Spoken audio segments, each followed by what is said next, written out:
The man who sees consistency in things is a wit. The man who sees the inconsistency in things is a humorist. G.K. Chesterton.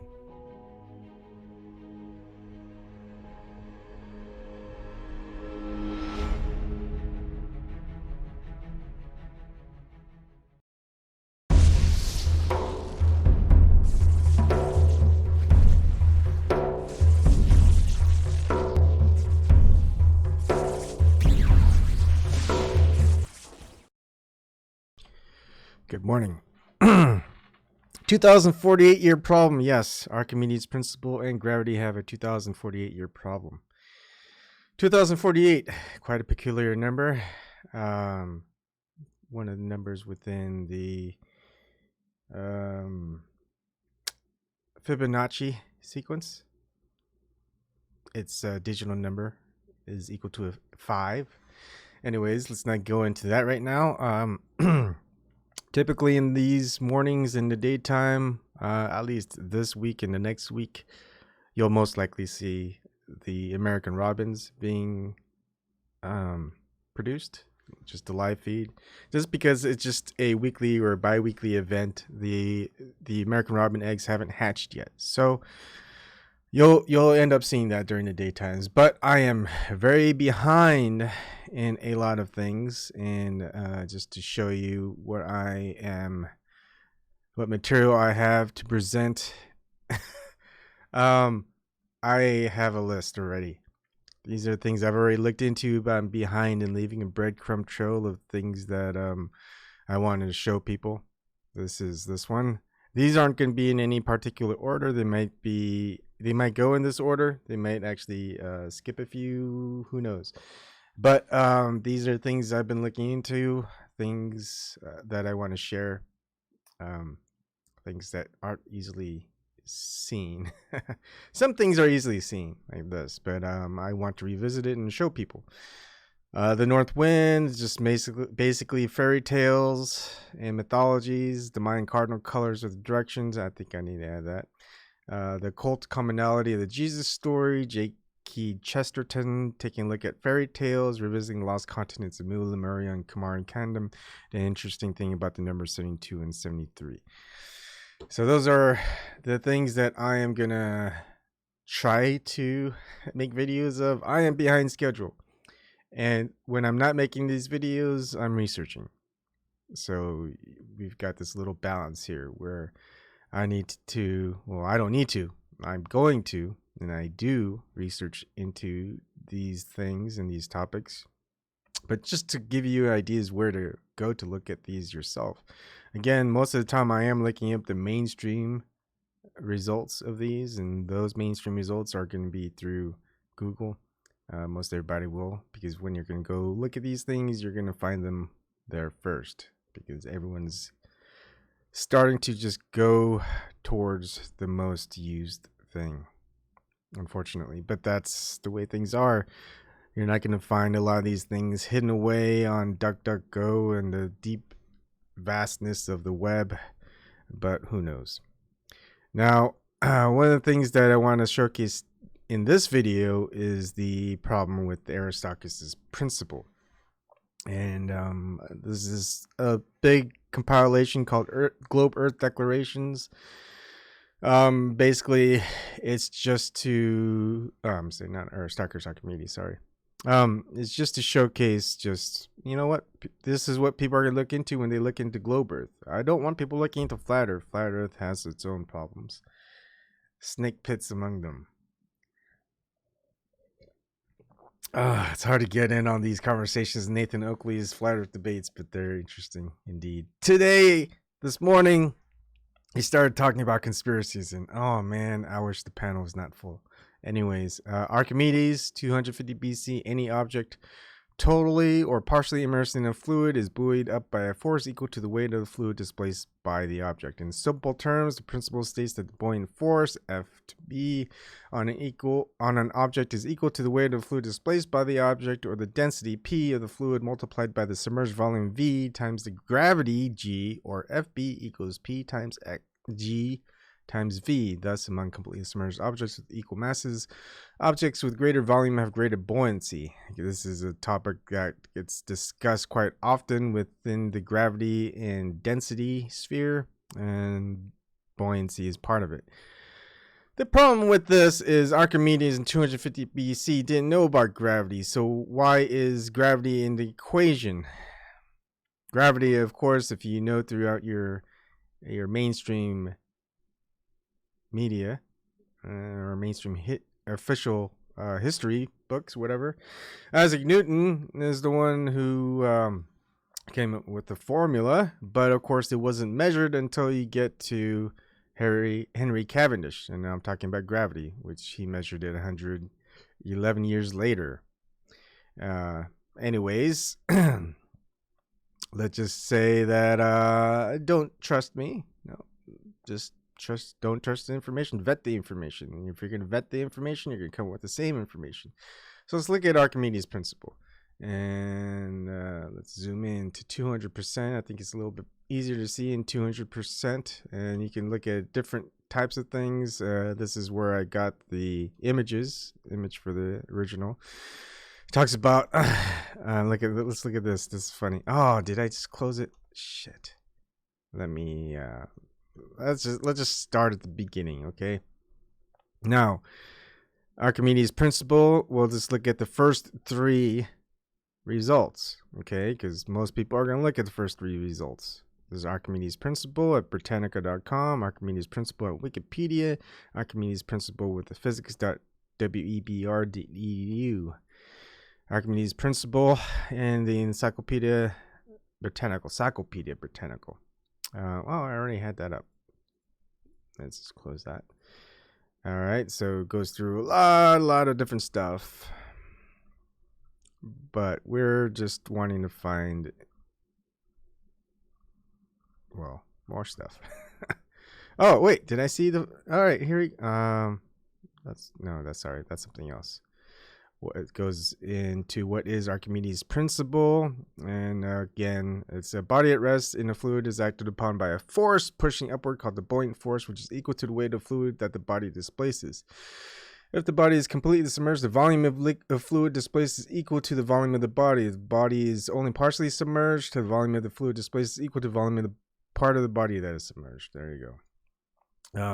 Archimedes' principle is very useful for calculating the volume of an object that does not have a regular shape. The oddly shaped object can be submerged, and the volume of the fluid displaced is equal to the volume of the object. It can also be used in calculating the density or specific gravity of an object. For example, for an object denser than water, the object can be weighed in air and then weighed when submerged in water. When the object is submerged, it weighs less because of the buoyant force pushing upward.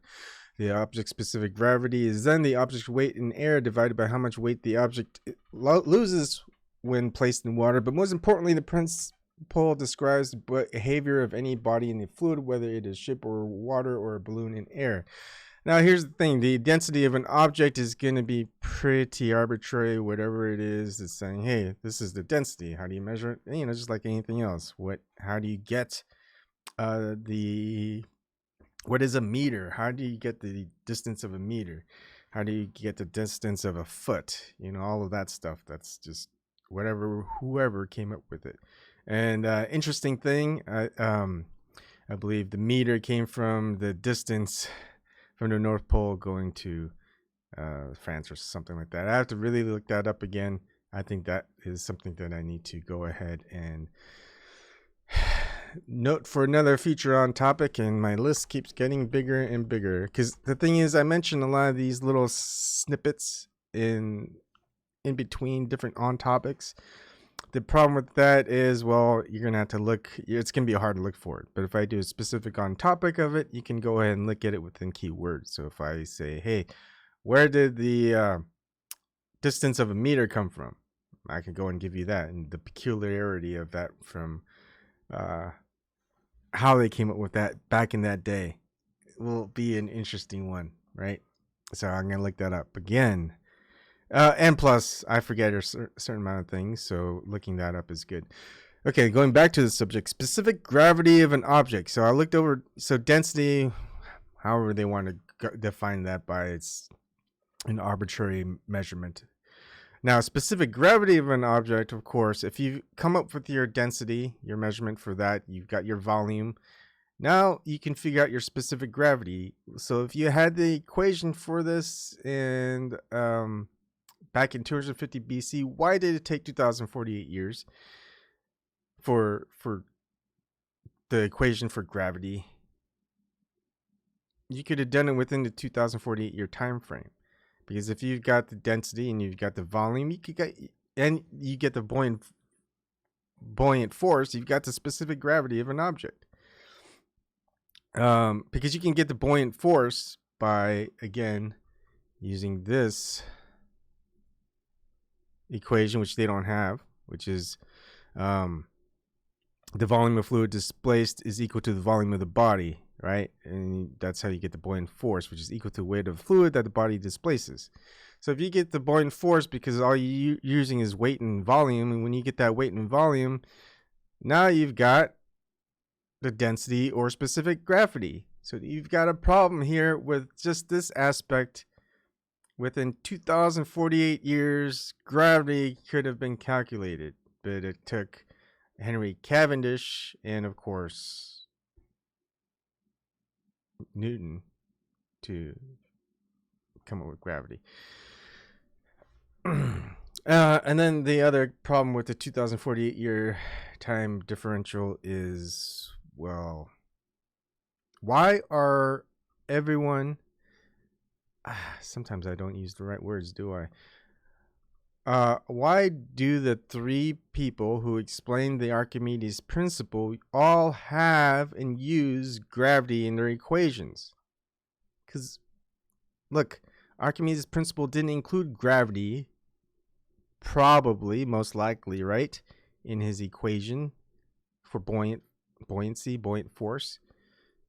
But watch, we're going to click on these three videos.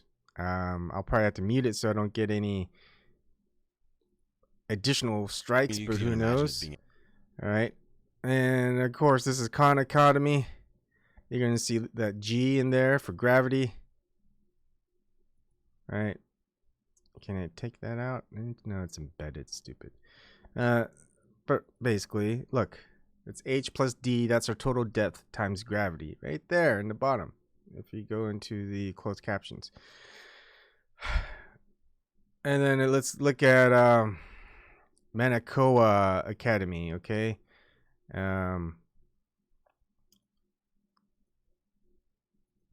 Let's keep going, right? Goes into some of that. That's great. Let's see. Gonna make it easier. Open transcript. And we'll talk gravity. All right, 1030. At 1030. So this is another method of just finding things easily. Not all things include transcripts, but of course, if they do, just open up transcripts and you can do a keyword search for a certain term. Where it says here, where G is the acceleration due to gravity. Now, right, so you're going to see weight equals mass times gravity. Mass equals volume times density. Upward force equals volume times density times gravity. So this is the second video of the top 3 search results within a Google search when you're searching for Archimedes' principle. It's including gravity, and of course gravity wasn't measured until 2048 years after Archimedes. Hey, it's Professor Dave. Principle. Let's see if he has a transcript here. Good, he does. Let's do a search for gravity. Gravity is 217, which is mentioned. And here we go. I think we'll move it over. He has to say it, so let's hear him saying it. Mass of the displaced fluid times acceleration due to gravity. Acceleration due to gravity. Now, gravity, of course, wasn't discovered until Newton, right? So Isaac Newton discovers gravity back in 1687 AD. Now, Archimedes' principle, again, he didn't come up with it until 250 BC. And do you want to know why? Let's see. Archimedes' principle. on floating bodies, Archimedes suggests that circa 250 BC. This is the Wikipedia for Archimedes' principle. Okay. Let's keep it 200%. And then here's also the formula. This is a little bit easier, right? Weight of displaced fluid equals weight of object in vacuum. Oh, wait, where did they get vacuum? Well, weight of object in fluid. And then you've got more additional things and refinements and a whole bunch of other stuff. But, right, everyone is including the gravity part of Archimedes' principle. I would love it if they just didn't include gravity at all, because Archimedes didn't know about gravity. Unless otherwise it would have been attributed. Gravity would have been attributed to Archimedes, because hey, Archimedes came up with it in Archimedes' own principle. But of course that's not true. And you got the top 3 videos here by Khan Academy, Monaco Academy, and Professor Dave Explains, all having gravity in the equation for Archimedes' principle. So everyone's going to think, oh, gravity. Archimedes figured it out way back in 250 BC. Again, the 2048-year problem with Archimedes' principle and gravity. So if we're talking about Archimedes' principle, best leave gravity out of it. You've got it without gravity here, right?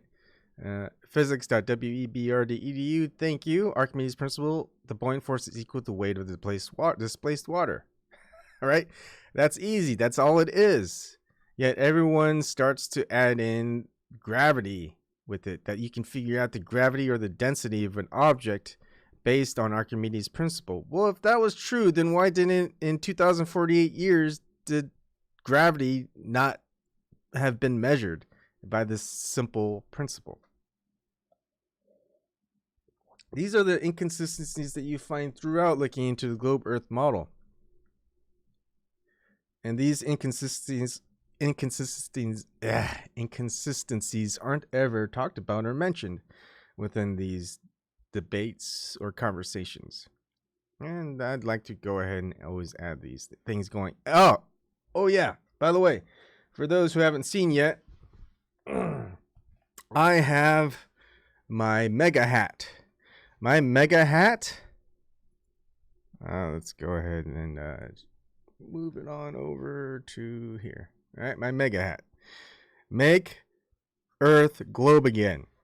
Any globe earther that wants to swing on by and convince me to become a globe earther again and say, hey, stop being a crazy flat earther. Come on in and what is it? Invoke Mega Man, which is make Earth globe again. Invoke Mega, and we'll do a show. This is called Mega.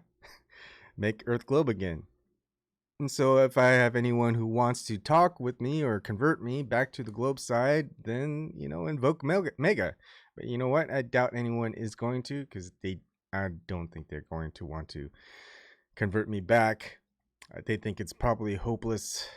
But again, if you want to try, I'm here for you, because I don't know what's the point of you making 100 or 1,000 globe Earth videos. It's already been proven by the brightest scientific minds throughout history, correct? Or if you're saying no, then you're crazier than I am. So what's the point of an everyday person making hundreds or thousands of YouTube videos stating that the Earth is a globe? It's obviously a globe if the brightest scientists have already proved it. You're not going to prove anything. You're in that system where your ego or your placement within the pyramidal scheme is important. So if you're on the very bottom of the pyramid, I'm sorry, no one cares. If you're on the top of the pyramid, yeah, maybe they'll push you. But you know what? The thing is, when you're on a flat Earth, it's not a pyramid scheme. It's a flat scheme, so everyone's equal to each other.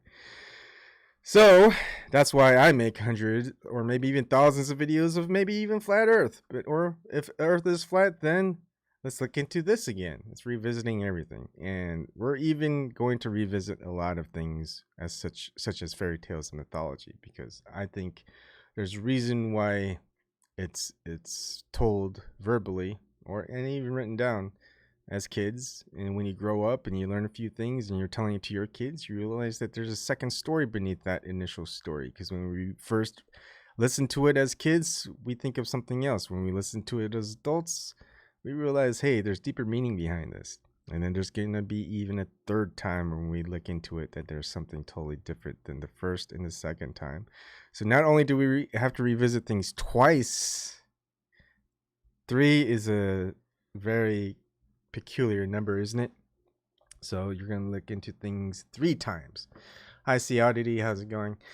All right. So this is going to be the end of this on topic video. Just think about it. Look into it. 2048 year difference between Archimedes principle and gravity.